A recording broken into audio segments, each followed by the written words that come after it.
Salute, comrades. This is Behind the Walls Talk with your founder, William McCallum, and I thank you for visiting this domain.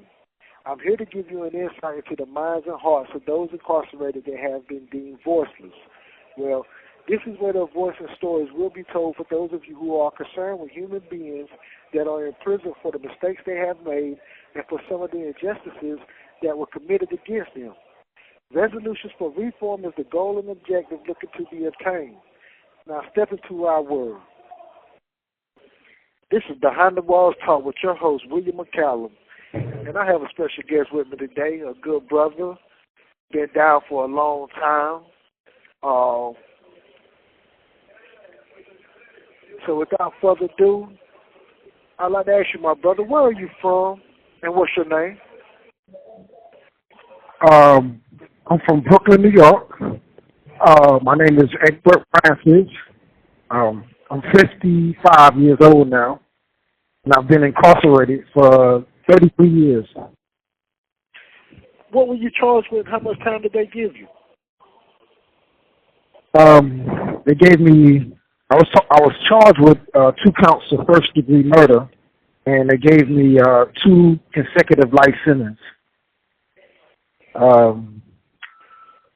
It was in a time where I guess it was rough on drugs.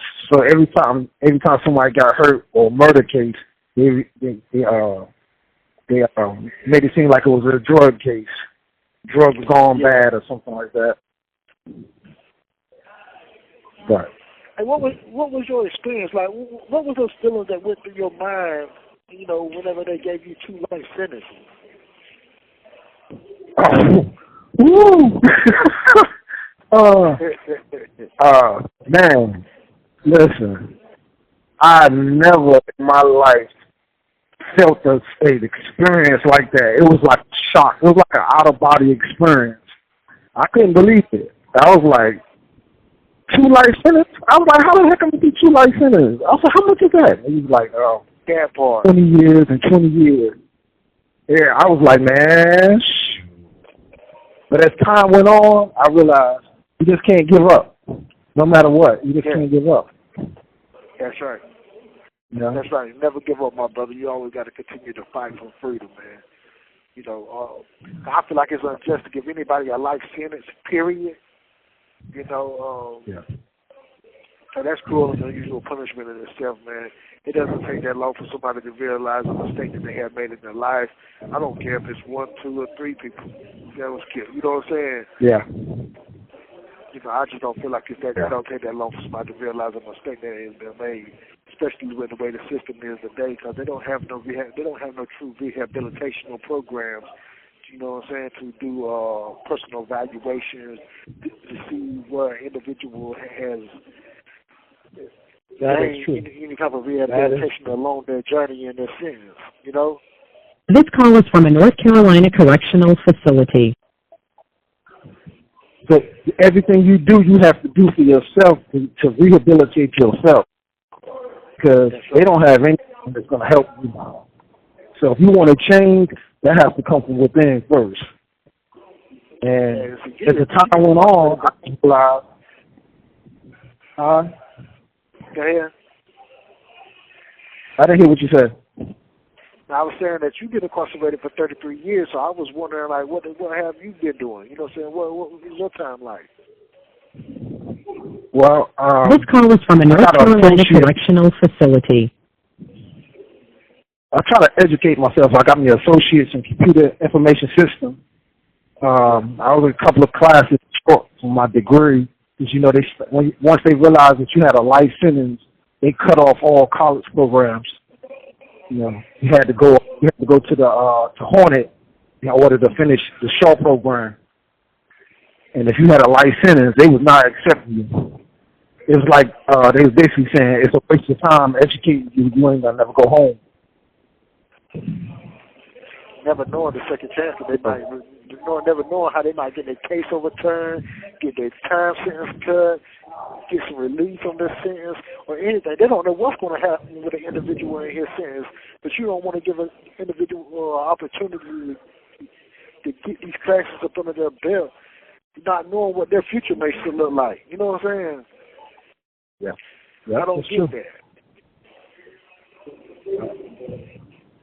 And the crazy thing about my case was, went to trial. I mean, when I went, my attorney filed my appeal. He never filed an appeal for me.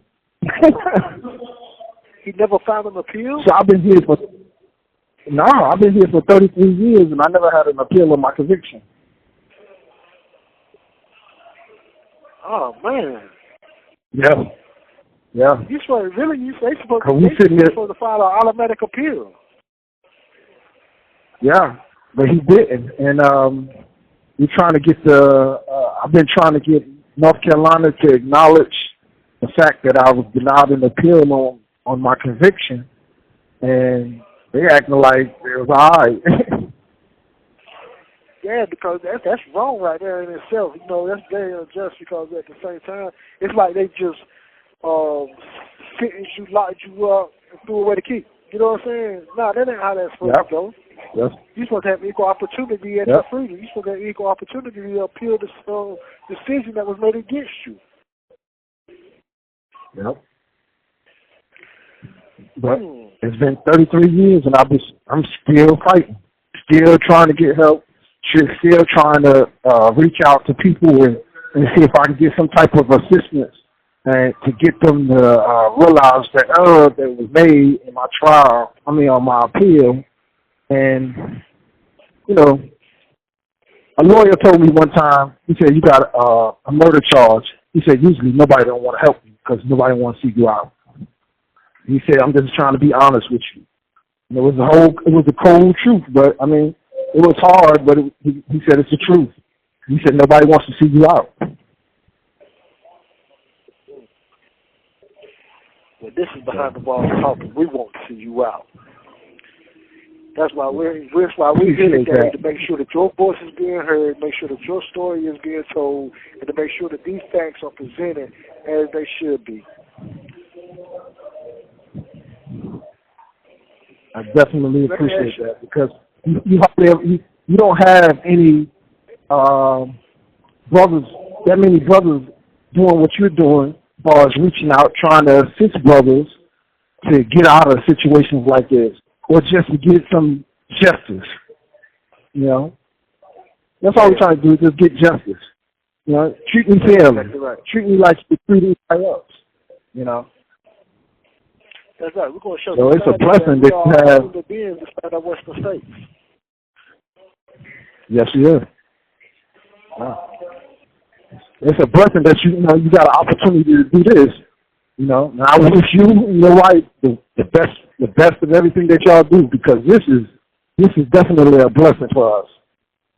Just to be able to talk about our situation, to be able to talk about our family, be able to explain to those young kids out there that we made mistakes, but it ain't over yet. You know. That's right. That's right. Speaking about kids, I'd like to ask you a question. Do you have any children? If so, what are their names and how old are they? I have a son. His name is Justin. He's 30. I think he's 39, 38, somewhere around there. But I haven't seen him since he was 4 years old. And but he's 37, 38. I haven't seen him since he was a child because his mother felt like I was a bad influence. So she erased me out of his life. Yeah. That's probably one of the hardest things that you have to deal with in here. Yeah, I can imagine. Yeah. You know, because I have a son too as well. You know, my son was a baby whenever I was incarcerated too as well. You know, I was able to, You have 60 seconds remaining. You know, at this point right here, Behind the Walls Talk will continue. Behind the Walls Talk continues with Egbert Francis. Hey, Mr. Egbert Francis, like I was saying a while ago, my son, he was young and everything whenever I became incarcerated. And, it was hard for me to get in contact with him and be able to be there for him the way that I really would I have wanted to. But I was able to do so though. And what I wanted to point out is this. When you have a father that wants to have that contact with their son or daughter while they're incarcerated, they need to realize, the mothers need to realize that one thing is this. While we're in here, we definitely realize the mistake that we have made. And we know what it is that can deter them from making the same mistakes. And we also realize the impact that we can make upon their lives with the information. This call is from a North Carolina correctional facility. With the information that we gain from being on the inside. Because being in here gives us the time to sit down and discipline ourselves and really evaluate our lives, our present and our future. And our children's future too as well. That's true. When we really know what it is, what's best for them. And this call is from a North Carolina correctional facility. And we can give them everything that they need spiritually and mentally. We can't be there for them physically, but we can definitely be there for them spiritually and mentally. That's true. That is true. And we can be that stability for them while we're incarcerated. I wish he would have given you the opportunity to be there for your son. I don't know what type of life he lives right now or what he got going on or whatever. I hope that he's doing the best that he could possibly do. But I'm pretty sure that he would have been a better man with you in his life. I appreciate that. I wish I could have, but hey. I know the children are something else, man. We men, but we have feelings too. Especially when it comes to our children. Especially when it comes to our children, yeah. That's right. Hey, do you have moral and mental support from someone in society? You mean since my incarceration? Yeah, like somebody that's been there for you, that's been riding with you, somebody that you could call on, and if you're feeling down, or you could talk to them. Somebody that's just been there for you, riding with you. My sister. I have 4 sisters now, but 2 of them I can call at any time, and I got a best friend that me and her went to high school together. Her name is Karen, and my sister's name is Cynthia Francis and Karen McLean. And those 2 women right there, brother, let me tell you something. For these 33, I would have been lost my mind if it wasn't for the women in my life.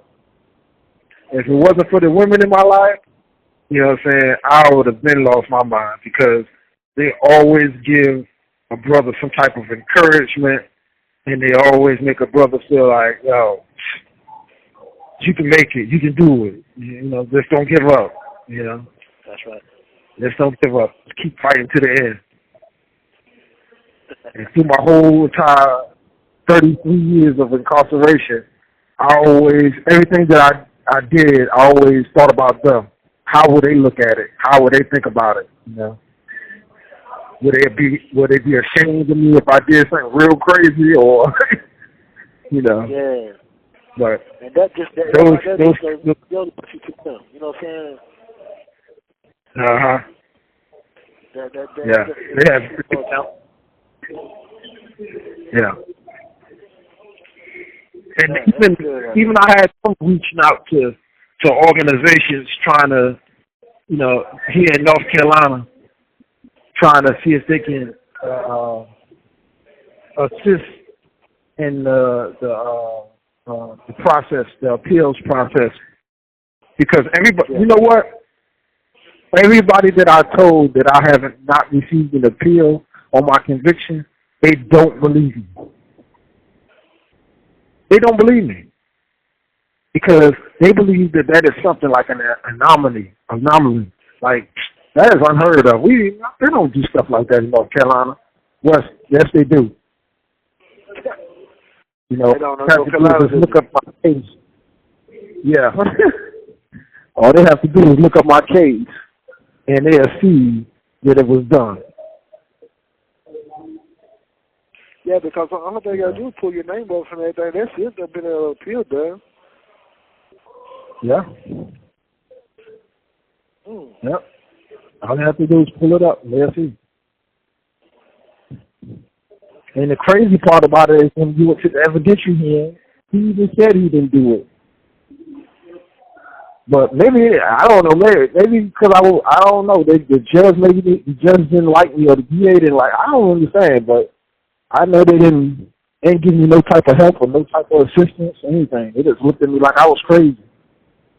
Yeah.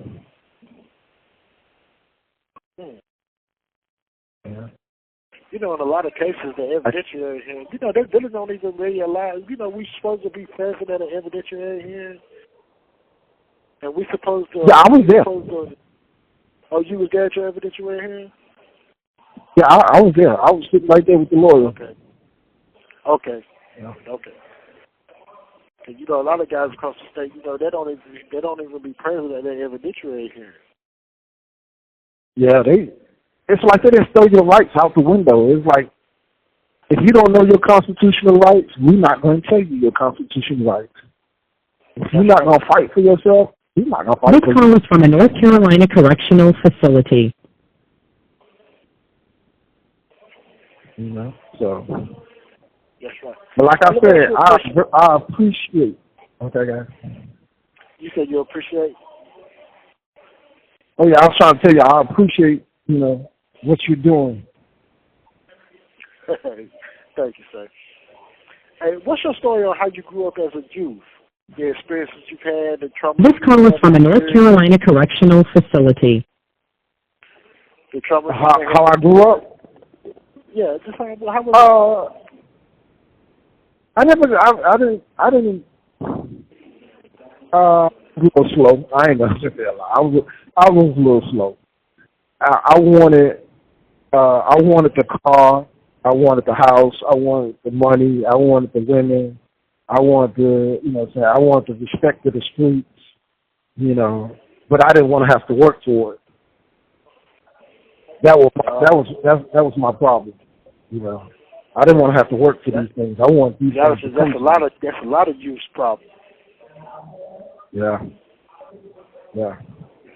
But I realized I could have worked at McDonald's or worked at any other store and had much more items or worldly items now than I would have had staying in the drug game.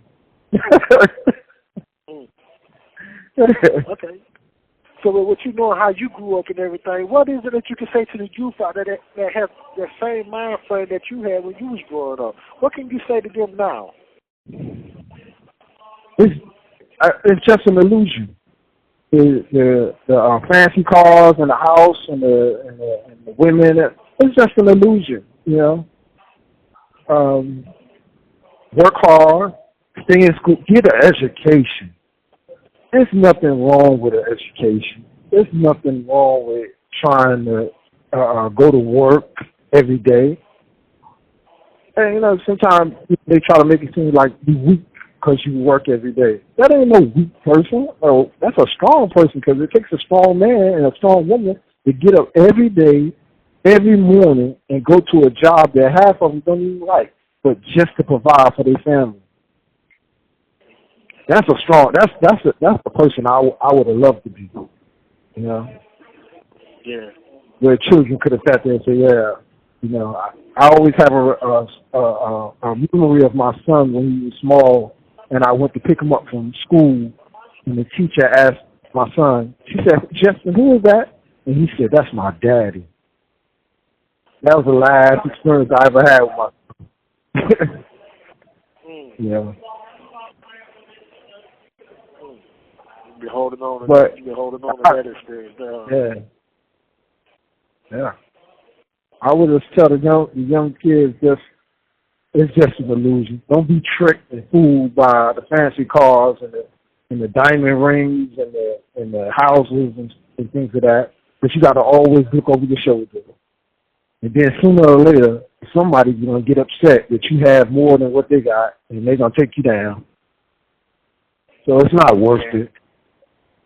It's not worth it. Get a job, get an education, get yourself a job. That's right. Because there's only two destinations, really, you know what I'm saying, either the prison system or the graveyard. It ain't a matter of if, it's a matter of when. When? So, you know, and that's what I want a lot of you youth out there to understand and to realize that, like the brother said, it's an illusion. You know what I'm saying? Just to gain all that money, gaining all that materialistic stuff so quickly, and thinking that, you know what I'm saying, you're going to live the life, this is your future, this is your career. Nah, that ain't it. It's not it. You know what I'm saying? There's other ways of gaining though. There's other ways of gaining the same thing, you know what I'm saying, but you're going to have to work hard at it. You're going to have to work hard at it. You're going to have to put your mind on whatever it is that you're doing. Because whatever you put into it is what you get out of it. Learn the system. Learn the financial system. Learn your credit system. Learn the loaning system. Learn the business. Have some business about yourself. Some legal business about yourself.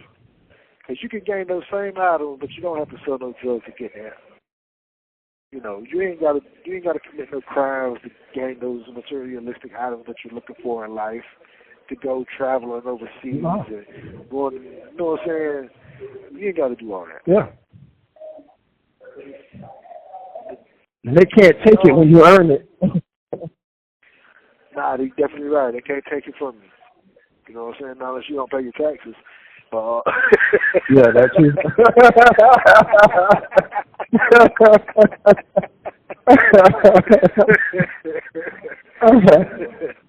Hey, let me ask you something, man. I'm going to change the temperature a little bit with you, man. Have you had to deal with the death of any loved ones since you've been incarcerated? Yeah, I ain't even said. So have you had to deal with the death of any loved ones since you've been incarcerated? My mother. Yeah, I lost my mother while I was incarcerated. You have 60 really, my mother remaining. and my father. My mother and my father. Okay. My mother in the beginning. My father in the beginning. Okay. Mr. Francis, hold that thought for me, my brother. And just call back for me, okay? Behind the Walls Talk will continue. Behind the Walls Talk continue with Mr. Egbert Francis. If you will, Mr. Francis, will you continue to tell us about your mother and your father? Okay. Yeah, I lost my father in the beginning of my incarceration, and that's like in about 91. I lost my father, and I lost my mother last year.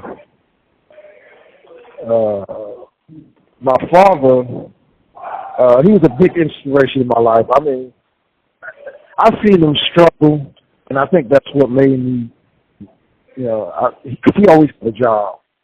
He worked hard, you know what I'm saying? But in the end, he still was struggling. And I didn't want to have to struggle like that. So I wanted the fast money. I wanted the house, the car, the women. I wanted all those things because, I mean, I just didn't want to have to struggle. I could have seen some of the people around me struggling, but I didn't see the value in the struggle. I didn't really see the whole picture. I didn't see what I wanted to see. You know, my mother, I'm still dealing with that. You know what I'm saying? I was able to go to the wake, you know. But this call is from a North Carolina correctional facility. Yeah, I wish I could have been there, you know, for the whole situation. But this call is from a North Carolina correctional facility. But it's all right, you know. We got a chance to speak before she passed.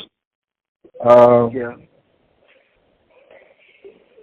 I know she's in a better place, and she's happy because she always kept up. When you get age, you start talking about you getting tired.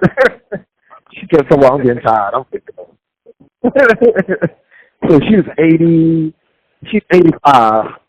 So she's like, man, I'm tired. I'm ready to go. Yeah. Yeah.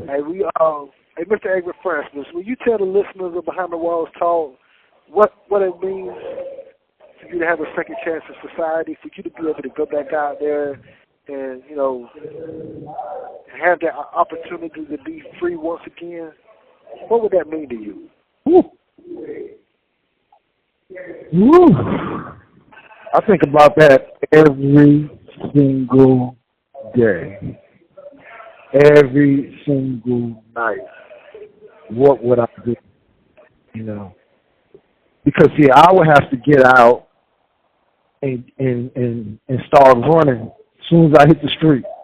I wouldn't have time to rest because I would have to provide for myself unless I'm going out there looking for somebody to take care of me, and I'm not looking for nobody to take care of me.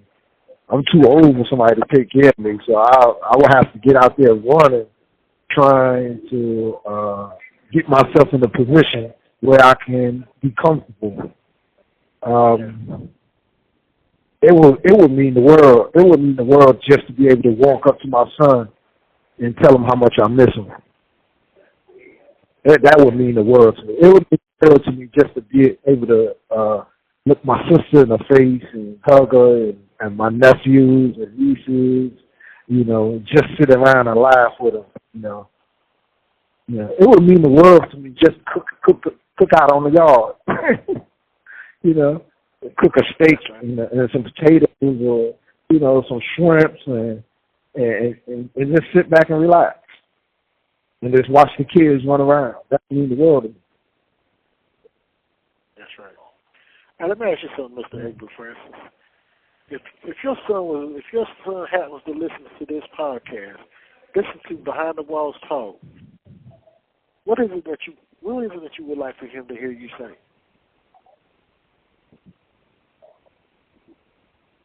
I miss you.